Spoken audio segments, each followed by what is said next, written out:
Senhoras e senhores, peço que se puderem, se quiserem e se gostam do canal Elegante, dê uma passada lá no meu apoia-se, apoia-se/elegante. Contribuindo com qualquer valor, você já ajuda muito na produção de conteúdo, na constância de vídeos, mas principalmente na motivação. Agradeço desde já, links na descrição.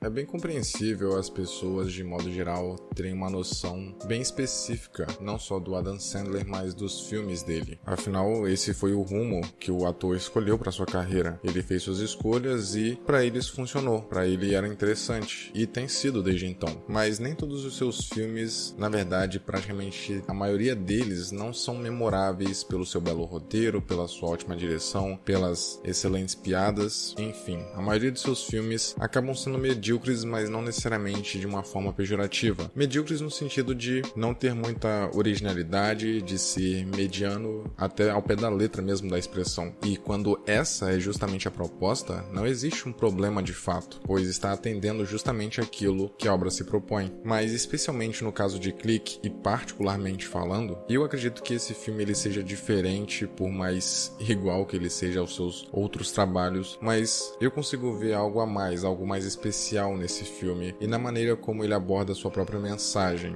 a sua lição de moral, digamos assim. E eu não me isento da interferência, por assim dizer, que eu tenho por ter assistido esse filme quando era muito novo, sem senso crítico, sem conhecer as tecnicidades do cinema, sem ter algo mais apurado, de objetividade mesmo, para poder avaliar a qualidade do longa. Grande parte do meu sentimento, do que eu sinto em relação a Click, a esse filme, vem justamente das primeiras vezes em que eu assisti, e foram várias realmente, quando eu era mais novo. Esse filme conseguiu me tocar de uma maneira muito pessoal, muito íntima. E eu só queria dizer isso logo de começo para deixar claro que eu não me envergonho ou que eu prefiro me abster disso para tentar fazer algo mais imparcial, até porque isso não existe. Mas a ideia é que eu possa ser o mais honesto possível com esse filme de um ator que muitas pessoas não gostam, ou por implicância vazia, porque a maioria das pessoas julgam o Adam Sandler como um ator ruim, ou por realmente insatisfação com a qualidade de seus filmes. Seja como for, eu acredito que o ator, o Adam Sandler, ele tem potencial, ele tem talento. Inclusive a gente vê isso no filme Punch Drunk Love, ou Embriagado de Amor, dirigido pelo Paul Thomas Anderson, que ainda resgata muita coisa, muitas características dos filmes do Adam Sandler, mas com uma direção muito mais precisa, muito mais característica, obviamente, pela assinatura do grande diretor. É um pouco mais intimista, sem espaço para tanta comédia pastelona ou típica do Adam Sandler, mas nesse caso, em Embriagado de Amor, é onde o Adam Sandler conseguiu mostrar de fato o seu talento, mostrar de fato que ele é, sim, um grande ator, mas que escolhe precisamente seus projetos. Ele faz o que ele gosta, em que ele atua e que ao longo dos anos foram o consagrando de uma certa forma, é o que o agrada, é o que o faz feliz. Para alguns podem ser uma escolha errada, mas para ele é bom, e é isso que importa. Mas como eu tava falando sobre Click, esse é um filme que eu gosto muito, apesar de hoje em dia já conseguir destacar os seus defeitos, aonde ele peca, onde ele erra e onde estão suas limitações, mas mesmo assim eu ainda consigo ver muitas qualidades, mas principalmente pelo fato da lição de moral ganhar um peso considerável, embora todos os clichês ajudem bastante nisso, mas não é um filme que tenta te enganar ou tenta fazer você esquecer o que ele tá te propondo em prol da piada, em prol da situação cômica. Esse é um filme que desde o começo já começa a desenvolver toda essa lição que ela joga na sua cara lá no final, porque o Michael Newman, o protagonista desse filme, ele é um sujeito que prioriza muito o trabalho. Ele sempre coloca o seu emprego acima de tudo. Essa é sua prioridade. E de início isso já incomoda o espectador, já incomoda a gente, porque mesmo que, porventura, alguém que esteja assistindo seja exatamente igual ao Michael Newman, ninguém gosta de ver uma situação posta como errada e se identificar com aquilo. Então o filme, o roteiro, trabalha essa situação como algo ruim, pessoalmente falando, pro protagonista. Ele acha que tá fazendo bem pra sua família, ele acha que tá fazendo algo bom pra si mesmo, porque querendo ou não, é um crescimento pessoal, é uma realização da sua vida. Em sua cabeça ele tá fazendo aquilo para prover uma vida melhor aos seus filhos, à sua esposa. Ele quer dar mais lazer, mais luxo, mais bens materiais à sua família. Ele quer estar cercado de coisas boas. E trabalhando duro, duro, se esforçando, ele vai conseguir. E essa poderia também ser uma boa mensagem caso as perspectivas fossem diferentes, mas nesse caso, como o importante, a prioridade é a família no panorama geral, o seu esforço e o seu empenho exagerado é algo ruim, é algo tóxico para ele, porque como a gente vê a longo prazo, acaba transformando a vida dele em algo que ele não queria de fato. Mas ao tomar posse de um controle universal, que na verdade controla o universo do personagem em particular, ele começa a usufruir das vantagens que esse aparelho proporciona. Então, quando ele quer pular uma briga, ele simplesmente avança aquela cena, ele pula capítulos, ele escapa de uma doença porque ele já avança para o momento em que ele está curado, ele pula os trânsitos, todo tipo de contratempo, de empecilho, de determinados eventos que o deixariam ansioso ou que para ele eram perda de tempo, ele simplesmente pula, avança aquele momento. E no começo eram coisas pequenas, coisas de minutos até horas em alguns casos, mas isso gradativamente vai se tornando semanas,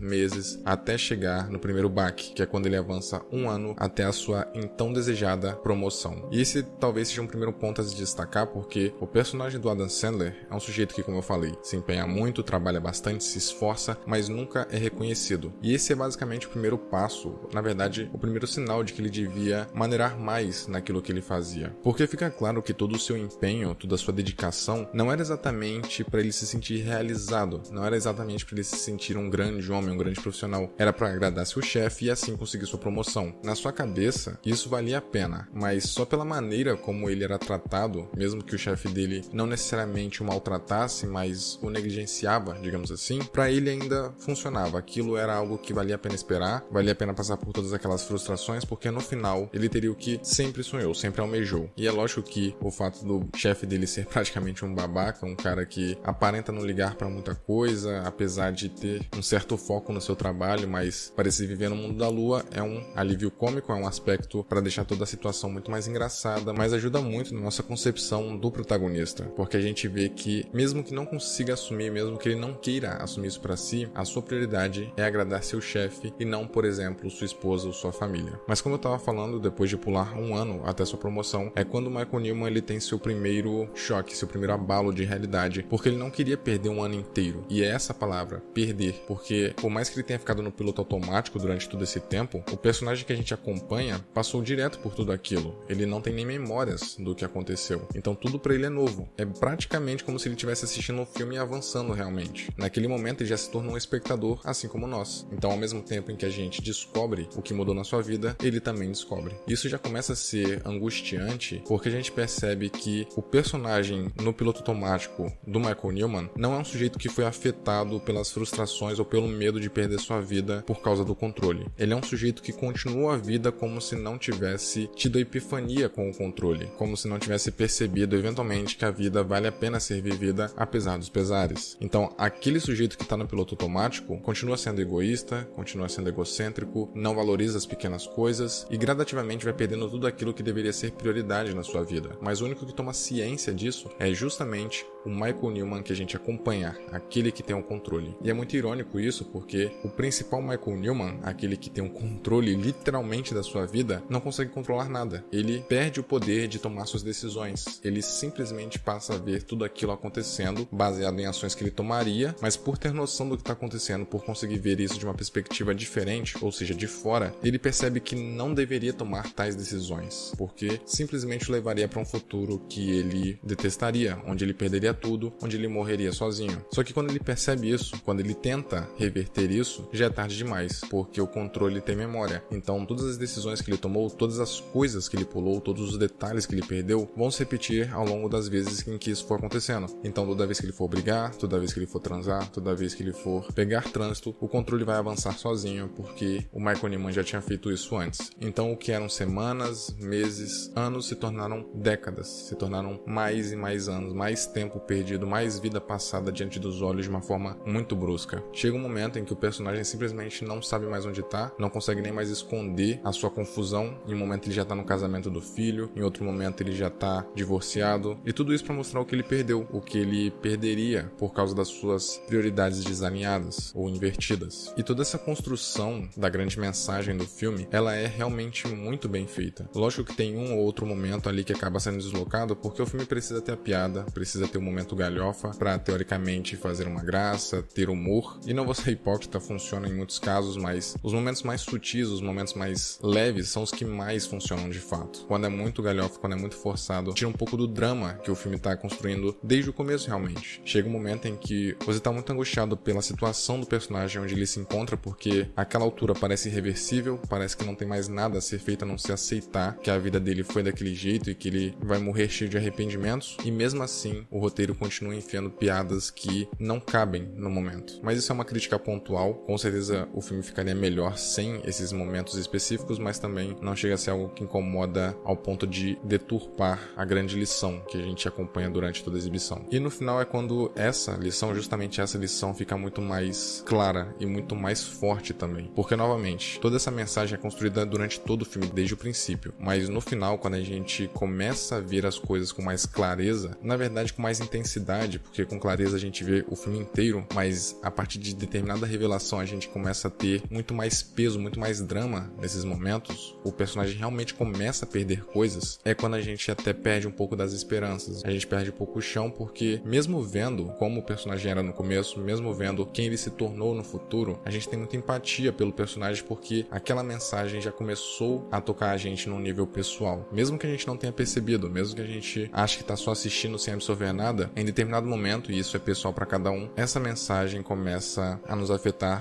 subconscientemente. Então a gente torce pelo personagem, a gente quer ver ele feliz, a gente quer ver ele dando a volta naquilo tudo, conseguindo superar esses momentos. Mas a cada cena, a cada situação, parece que tudo tá perdido, realmente tudo está perdido. Até chegar no derradeiro momento em que o personagem simplesmente não tem mais nada, não tem nem mais motivo pra querer continuar vivo. Ele, de fato, perdeu tudo. Então a única coisa que lhe resta é fazer com que seus herdeiros não cometam os mesmos erros que ele, não sejam iguais a ele, não sejam viciados no trabalho, não negligenciem as pequenas coisas e nem deixem a família de lado. No final, o Clique é justamente sobre isso, sobre você valorizar a vida como ela é, cada momento dela, cada parte chata, cada estresse também, cada momento ruim, porque são só por causa desses momentos, só por causa desses detalhes, que os momentos bons, que os momentos alegres, que as conquistas se tornam tão valiosas. E o personagem percebe isso eventualmente, mas principalmente que sua família, todos aqueles que estão ao seu redor, são o que mais importam na sua vida. Finalmente ele percebe que perdendo tempo com o trabalho para proporcionar uma vida melhor àqueles que ele ama, iria fazê-lo perdê-los. E o que adiantaria ele ser bem sucedido, ter bastante dinheiro, conseguir prover luxo e lazer, se não tivesse mais ninguém para ele dar isso? E por mais que o final, de certa forma, reverta o que a gente acabou de ver, não deixa de ser uma metáfora para nossa vida, que a gente pode levar para o nosso pessoal, porque pode parecer tarde, pode parecer impossível de retroceder ou difícil de consertar as coisas, mas a gente sempre tem uma segunda chance, a gente sempre pode criar uma segunda chance. Basta refletir, basta pensar sobre o que aconteceu, basta realmente entender quais são suas prioridades, o que é realmente importante na sua vida e, claro, estar preparado para as consequências. Nesse momento você é capaz de definir o que você quer para sua vida. Lógico que sempre haverão dúvidas, sempre haverão pensamentos negativos, momentos ruins, isso faz parte da vida, da gente, das relações, de tudo. Mas ter suas prioridades, saber o que é importante e saber valorizar as pequenas coisas faz toda a diferença, principalmente no nível pessoal, na sua satisfação. E é por isso que eu gosto tanto de Clique, porque ele tem sua mensagem bem definida, ele alega que a família é sempre o mais importante, a gente tem que dar atenção aos nossos familiares, às pessoas que estão com a gente, às pessoas que a gente ama, mas eu acredito que ela acaba servindo para basicamente qualquer coisa. Essa é uma mensagem muito bonita, é lógico, mas a gente tem que entender que as pessoas são diferentes e têm prioridades diferentes, e tem pessoas que vão ser mais felizes, por exemplo, sozinhas e trabalhando mais. O que não quer dizer que é errado, mas cada um tem seus princípios, tem seus valores. Eu acho que por mais que, como eu falei, Clique tenha a sua mensagem muito bem definida, muito bem clara, até porque não dava para divagar durante toda a exibição e não chegar em lugar nenhum, o filme tem que ter um propósito, ele tem que ter um ponto final, pelo menos nesse sentido, não literalmente. Eu acho que a sua mensagem ainda consegue ser mais abrangente do que se permite ser no roteiro. Dá pra gente tirar várias lições de várias formas e interpretações diferentes. É um filme muito poderoso que, mesmo não tendo todas as qualidades técnicas exigidas para ser considerado uma obra de arte ou simplesmente uma arte, acreditem, tem muita gente que subestima esse tipo de filme achando que não vale nada, que não presta. Particularmente eu acho que a mensagem, a forma como é transmitida e se é transmitida é mais importante, e nesse caso isso acontece de forma primorosa.